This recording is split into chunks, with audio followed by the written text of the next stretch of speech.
माननीय सुनेत्राताई पवार उपमुख्यमंत्री त्याच्यावरती उत्तर देतील।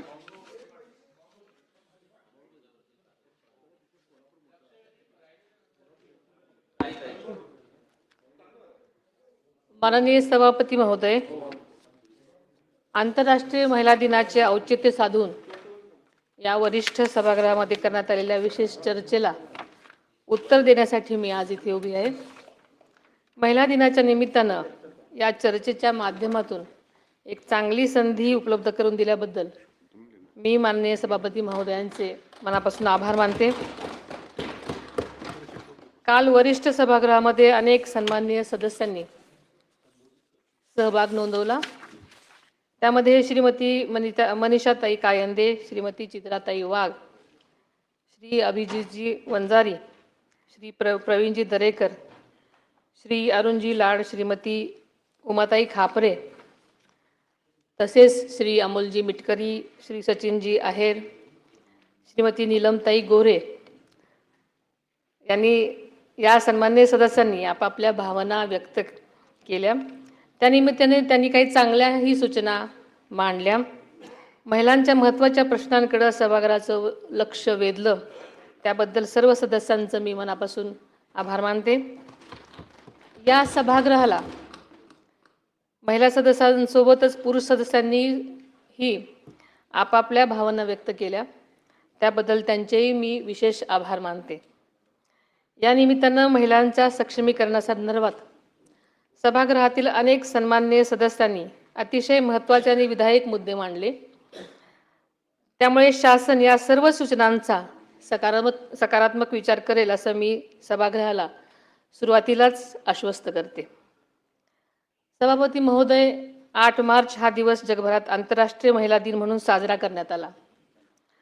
नारी शक्तीचा गौरव करणारा हा दिवस महाराष्ट्रासाठी विशेष प्रेरणादायी आहे। महाराष्ट्राची ही भूमी स्वराज्य जननी जिजाऊ माँसाहेब, क्रांतिज्योती सावित्रीबाई फुले, पुण्यश्लोक अहिल्यादेवी होळकर, महाराणी ताराबाई यांच्यासारख्या महान स्त्रियांच्या कार्याने पावन झालेली आहे आणि त्यांचीच प्रेरणा घेऊन आपण सर्वजण काम करत आहोत।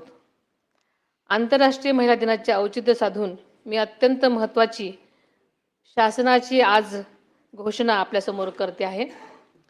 महिला दिनाच्या पार्श्वभूमीवर मुंबई महानगर क्षेत्रातील शासकीय महिला कर्मचाऱ्यांसाठी शासनाने एक महत्त्वपूर्ण निर्णय घेतलेला आहे।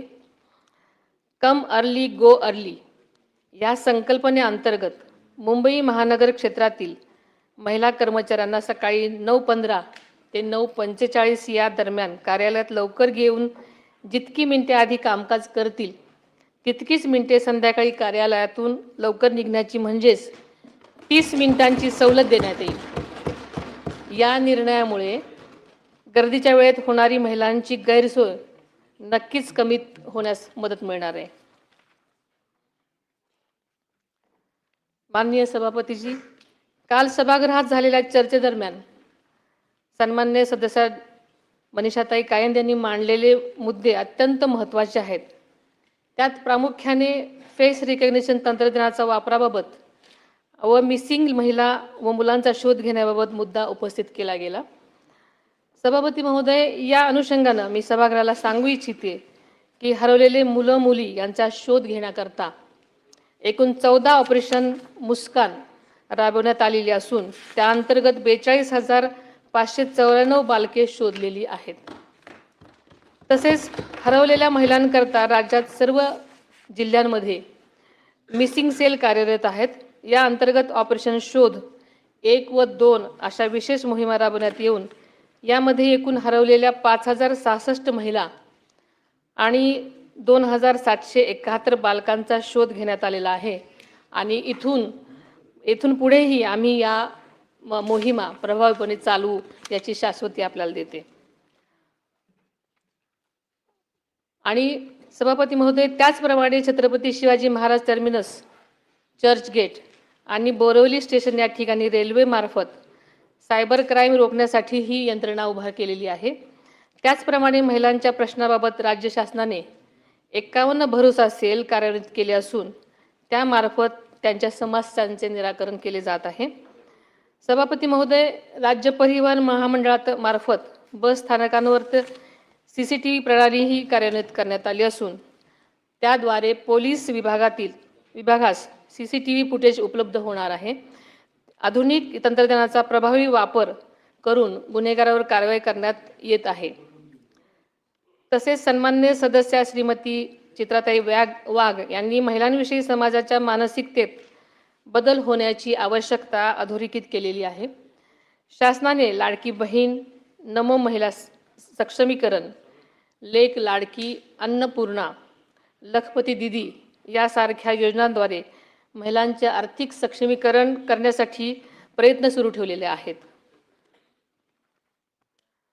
तसेच मॅट्रिमोनी वेबसाईटवरील फसवणूक रोखण्यासाठीही आवश्यक कायदेशीर उपाययोजना करण्याचा शासनाचा प्रयत्न आहे. महिला व बालविकास विभागाच्या आधिपत्याखालील क्षेत्रीय कार्यालयांच्या सुधारित आकृतीबंधास उच्चस्तरीय समितीने मान्यता दिलेली आहे. सदर सर्व रिक्त पदे मंत्रिमंडळाच्या मान्यतेनंतर भरण्यात येतील. अध्यक्ष महोदय, सन्माननीय सदस्य श्री अभिजितजी वंजारी यांनी महिलांसाठी ठोस कृती आराखडा तयार करण्याची गरज मांडली. हरवलेल्या मुलींचा शोध घेण्यासाठी विशेष मोहिमा राबविणे, अंगणवाडी सेविका व मदतनीस यांच्या मानधनीचा प्रश्न, तसेच अंगणवाडी केंद्रामधील पायाभूत सुविधा सुधारण्याबाबत शासन सकारात्मकपणे विचार करेल. लाडकी बहीण योजनेच्या अधिक प्रभावी अंमलबजावणीसाठीही शासन कटिबद्ध आहे. अध्यक्ष महोदय, एकात्मिक बाल विकास सेवा योजना या केंद्र पुरस्कृत योजनेअंतर्गत अंगणवाडी सेविका व मदतनीस ही पदे मानधनी तत्वावर असून केंद्र व राज्य शिष्याचे प्रमाण 60-40 असून राज्य शासनाकडून अतिरिक्त मानधन देण्यात येते. तसेच कामाच्या आधारे त्यांना प्रोत्साहन भत्ताही देण्यात येतो. राज्यातील 17,254 अंगणवाडी केंद्रांना पिण्याच्या पाण्याची सुविधा उपलब्ध करून देण्यात आलेली आहे. सन्माननीय सदस्य श्री प्रवीणजी दरेकर यांनी महिलांच्या आर्थिक सक्षमीकरणासाठी विविध योजना आणि कर्ज सुविधांचा उल्लेख केला. महिला शेतकऱ्यांना अधिक हक्क मिळावेत, त्यांच्या उत्पादनांना योग्य बाजारपेठ मिळावी आणि महिलांच्या उद्योजकतेला चालना मिळावी यासाठी शासन संबंधित मार्फत प्रयत्न करत आहे आणि पुढेही त्यासाठी विशेष धोरणात्मक पावले उचलली जातील. आशियाई विकास बँकेमार्फत अर्थसहाय्यित मॅग्नेट प्रकल्पामध्ये 156 प्रशिक्षण कार्यक्रमांद्वारे 29,850 शेतकऱ्यांना प्रशिक्षण देण्यात आले असून त्यामध्ये महिलांचा मोठा सहभाग आहे. अध्यक्ष महोदय, त्याचप्रमाणे प्राधान्याने निर्यात विषयक प्रशिक्षण महिलांना दिले जाते. राज्यामध्ये मार्केटिंगची सुविधा उपलब्ध करून देण्याची उमेद मॉल, उमेद मार्ट आणि महालक्ष्मी सरस सारखे उपक्रम राबवण्यात येत आहेत. त्याचप्रमाणे बचत गटांची नोंदणी ॲमेझॉन, फ्लिपकार्ट इत्यादी ऑनलाईन प्लॅटफॉर्मवर उत्पादने विक्रीसाठी उपलब्ध करून दिली जात आहेत. सन्माननीय सदस्य श्री अरुणजी लाड यांनी महिलांच्या आरोग्य सेवा, शिक्षण आणि स्वच्छतेच्या सुविधांबाबत अत्यंत महत्त्वाचे मुद्दे मांडलेले आहेत. याबाबत मी सांगू इच्छिते की राज्य शासन सार्वजनिक आरोग्य विभाग व वैद्यकीय शिक्षण विभागातर्फे महिलांच्या आरोग्याच्या दृष्टीने प्रभावीपणे कारवाई करत आहे. महिलांच्या आर्थिक स्वावलंबनाच्या अनुषंगाने माझे शासन लाडकी बहीण, लखपती दीदी योजनांमार्फत कारवाई करत आहे. सभापती महोदय, सन्माननीय सदस्य श्रीमती उमाताई खापरे यांनी आंतरराष्ट्रीय महिला दिनाच्या निमित्तानं विविध क्षेत्रांमध्ये महिलांचे वाढते योगदान अधोरेखित केले. तसेच मुख्यमंत्री माझी लाडकी बहीण या योजनेमुळे महिलांचे आर्थिक सक्षमीकरण होत असल्याचे नमूद केले आणि ही एक आनंदाची बाब आहे. एकात्मिक बाल विकास या योजनेमध्ये राज्यामध्ये पूरक पोषण आहार कार्यक्रमाच्या अंतर्गत बालके, गरोदर महिला, स्तनदा माता, कुपोषित बालके इत्यादींसाठी पोषक आहारांचा समावेश करण्यात आलेला आहे. महिलांच्या पोषण आहाराच्या गुणवत्तेत सुधारणा करण्याची गरजही त्यांनी मांडली. त्याबाबत शासन योग्य ती पावले उचलत आहे. सन्मान्य श्री अमोलजी मिटकरी यांनी महिला आयोग मजबूत करण्यासाठी रिक्त पदे भरणे, महिलांवरील अत्याचारावर कठोर कारवाई करणे, महिला बचत गटांना बाजारपेठ उपलब्ध करून देणे आणि महिलांच्या आरोग्य शिक्षणाच्या सुविधा वाढवण्याबाबत महत्त्वपूर्ण सूचना केलेल्या आहेत. याबाबत सविस्तर माहिती मी यापूर्वीच सभागृहाला दिली आहे. तसेच एकात्मिक बालविकास योजनेमार्फत 1,10,664 अंगणवाडी केंद्राच्या माध्यमातून राज्यात गरोदर महिला, स्तनदा माता यांना पोषक आहार पुरवण्यात येत आहे. सभापती महोदय, सन्मान्य सदस्य श्री सचिनजी आहिर यांनी महिलांसाठी केंद्र आणि राज्य शासनाच्या विविध योजनांची प्रभावी अंमलबजावणी तळागाळापर्यंत पोहोचण्याची गरज अधोरेखित केलेली होती. महिलांवरील अत्याचार रोखण्यासाठी फास्ट ट्रॅक न्यायालय आणि सुरक्षा व्यवस्था अधिक सक्षम करण्याच्या सूचना केलेल्या आहेत. महिलांवरील औद्योगिक क्षेत्रामध्ये महिलांचे वाढते योगदान, तसेच अंगणवाडी सेविका, घरेलू कामगार, कोळीवाड्यातील आणि फेरीवाल्या महिलांच्या प्रश्नाकडेही लक्ष वेधलेले आहे. याबाबत मी सभागृहाला सांगू इच्छिते की माझे शासन महिला, आर्थिक विकास महामंडळ, उमेद इत्यादींच्या माध्यमातून महिलांचे सक्षमीकरण करण्याची कारवाई करत आहे. तसेच घरेलू महिला कामगारांच्या बाबत शासन आग्रही आहे. आत्तापर्यंत जवळपास 5,000 महिलांना घरगुती भांड्यांचे संच वाटप करण्यात आलेले आहेत. आर्थिकदृष्ट्या दुर्बल महिलांना शासनाचा आधार मिळावा, तसेच मतिमंद मुलांच्या मातांना प्रशिक्षण देऊन सेविका म्हणून संधी देण्याची सूचनाही केलेली आहे.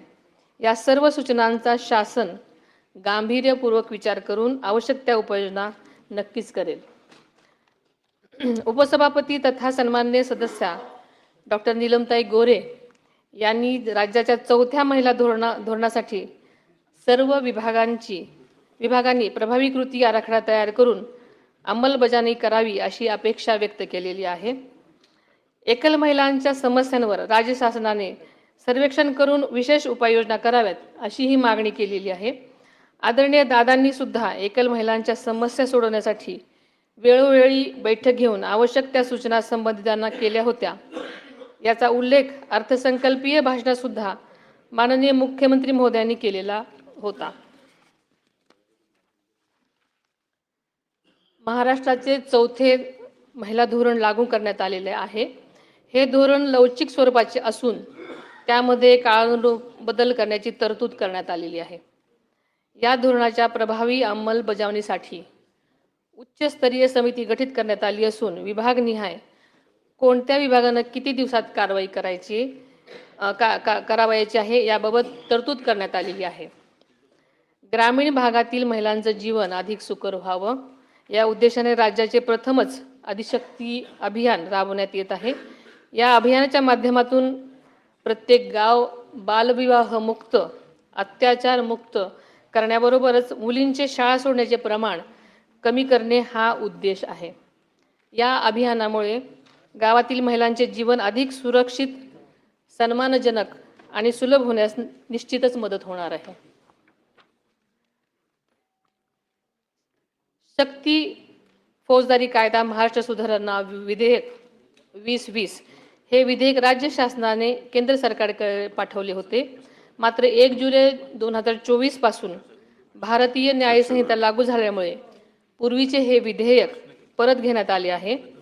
पोलीस महासंचालक यांच्या अध्यक्षतेखालील समितीच्या शिफारसीनुसार भारतीय न्यायसंहितेच्या अनुषंगाने आवश्यक राज्य सुधारणा करण्याबाबत प्रस्ताव विधी व न्याय विभागाकडे सादर करण्यात आलेला आहे. त्यावर शासन स्तरावर कारवाई सुरू आहे. महिलांच्या सुरक्षिततेसाठी हा कायदा लवकरच संमत व्हावा यासाठी राज्य शासन आग्रही आहे आणि याबाबत मी स्वतः माननीय मुख्यमंत्र्यांशी चर्चा करून विशेष प्रयत्न करेन. महिलांच्या सक्षमीकरणासाठी राज्य शासनाने महिला शासकीय कर्मचाऱ्यांसाठी महत्त्वाचे निर्णय घेतलेले आहेत.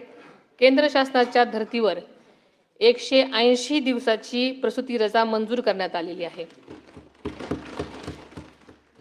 प्रसूती रजेनंतर गरज भासल्यास कमाल 1 वर्षापर्यंत वैद्यकीय प्रमाणपत्राशिवाय देय अर्धवेतन रजा घेण्यासही परवानगी देण्यात आलेली आहे. मातृत्वाचा सन्मान राखत महिलांना कुटुंब व सेवेत समतोल साधता यावा, हा या निर्णयामागचा मुख्य उद्देश आहे. सभापती महोदय, सभागृहातील सन्मान्य सदस्यांनी केलेल्या सर्व सूचनांचा शासन सकारात्मक विचार करून महिलांच्या सक्षमीकरणासाठी आवश्यक त्या उपाययोजना करेल. आरोग्य, कायदा, बचत गट, सहकारी संस्था, असंघटित महिला कामगार, महिला ऊसतोड कामगार तसेच अत्याचारग्रस्त महिलांसाठी विविध कार्यक्रम राबवण्याची गरज शासनाने ओळखलेली आहे. त्यासाठी आवश्यक आर्थिक तरतुदही करण्यात आलेली आहे. महिला बचत गट आणि सहकारी संस्थांचे बळकटीकरण, कौशल्य आणि उद्योजकता विकास, महिला शेतकरी आणि शेतमजूर महिलांसाठी विशेष उपाययोजना, किशोरवयीन मुलींचे आरोग्य व पोषण, डिजिटल साक्षरता, स्थानिक स्वराज्य संस्थांमधील महिला प्रतिनिधीचे क्षमतावर्धन तसेच महिलांच्या सुरक्षिततेसाठी प्रभावी कायदे आणि त्याची काटेकोर अंमलबजावणी यावर शासनाचा विशेष भर आहे. कौटुंबिक हिंसाचारग्रस्त महिलांचे पुनर्वसन, आशा आणि अंगणवाडी सेविका, आत्महत्याग्रस्त कुटुंबातील महिला आणि विविध क्षेत्रातील महिला कामगारांचे सक्षमीकरण करत महिलांच्या सर्वसमावेशक विकासासाठी महाराष्ट्र शासन कटिबद्ध आहे. सभापती महोदय, महिलांचं सक्षमीकरण म्हणजे केवळ सक्षमीकरण नाही, तर त्यांचं सामाजिक, सांस्कृतिक, मानसिक सक्षमीकरण झालं पाहिजे. त्यांचा मानसिक आधार, बळ दिलं गेलं पाहिजे याची जाणीव सरकारला आहे. त्या दृष्टीने सरकार काम करत आहे. महाराष्ट्राचे पहिले मुख्यमंत्री स्वर्गीय यशवंतराव चव्हाण साहेबांनी अत्यंत समर्पक शब्दामध्ये म्हटलं आहे की जेव्हा स्त्रीमध्ये बदल होत जातो तेव्हा समाजातही बदल होणे अटळ आहे. समाज बदलाची प्रतिक्रिया ही स्त्रीच्या बदलात प्रतिबिंबित होत असते. त्यामुळे स्त्री ही समाज बदलाची इंडेक्स असते. आदरणीय चव्हाण साहेबांच्या विचारामध्ये समाज परिवर्तनाचं अत्यंत गहन तत्व दडलेलं आहे. यंदाचे वर्ष आंतरराष्ट्रीय महिला शेतकरी वर्ष म्हणून साजरं केलं जात आहे. शेती आणि ग्रामीण अर्थव्यवस्थेमध्ये महिलांचे योगदान पूर्वीपासूनच अत्यंत मोलाचं आणि महत्त्वाचं आहे. शेतीतील मेहनत, कुटुंबाची जबाबदारी आणि समाजातील भूमिका या तिन्ही स्तरावर महिला उत्कृष्टपूर्वक काम करत असतात. 4 दिवसापूर्वीच राज्याचा अर्थसंकल्प माननीय मुख्यमंत्री महोदयांनी विधानसभेमध्ये सादर केला. त्या अर्थसंकल्पामध्ये महिलांच्या सर्वांगीण विकासासाठी आणि सक्षमीकरणासाठी मोठ्या प्रमाणात तरतुदी करण्यात आल्या आहेत. त्याबद्दल मी मनापासून त्यांचे आभार मानते. राज्याचे दिवंगत उपमुख्यमंत्री आदरणीय अजितदादा पवार यांनी सुद्धा महिलांच्या उन्नतीसाठी सातत्यानं काम केलं. संकल्प सादर करण्यासाठी त्यांची जोरदार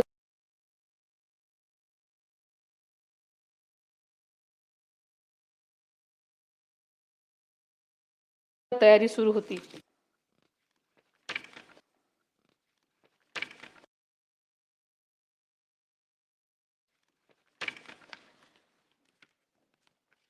सभापती महोदय, शेवटी आंतरराष्ट्रीय महिला दिनाच्या निमित्तानं राज्यातील सर्व माता भगिनींसह त्यांच्या पाठीशी ठाम उभ्या राहणाऱ्या प्रत्येकाला मनापासून मी शुभेच्छा देते. महिलांच्या सक्षमीकरणासाठी महायुती सरकार कटिबद्ध असल्याची ग्वाही देते. माननीय सभापती महोदय, आपल्या ग्रामीण मातीतून आलेल्या कवयित्री बहिणाबाई चौधरी यांनी स्त्रीच्या कष्ट, धैर्य आणि जिद्दीच्या अत्यंत साध्या पण प्रभावी शब्दात वर्णन केले आहे.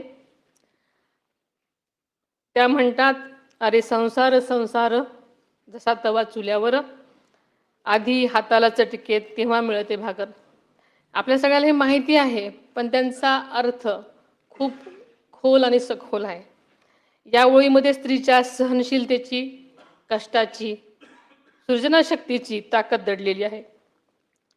आजची स्त्री अशा जिद्दीने संकटांना सामोरी जात स्वतःचा, कुटुंबाचा आणि समाजाचा विकास घडवत आहे. याच विचारातून महिलांना सन्मान, संधी आणि सुरक्षितता देणारा समाज घडवण्याचा आपला संकल्प अधिक दृढ करूयात, असं आवाहन करते आणि आज थांबते. धन्यवाद. जय हिंद, जय महाराष्ट्र.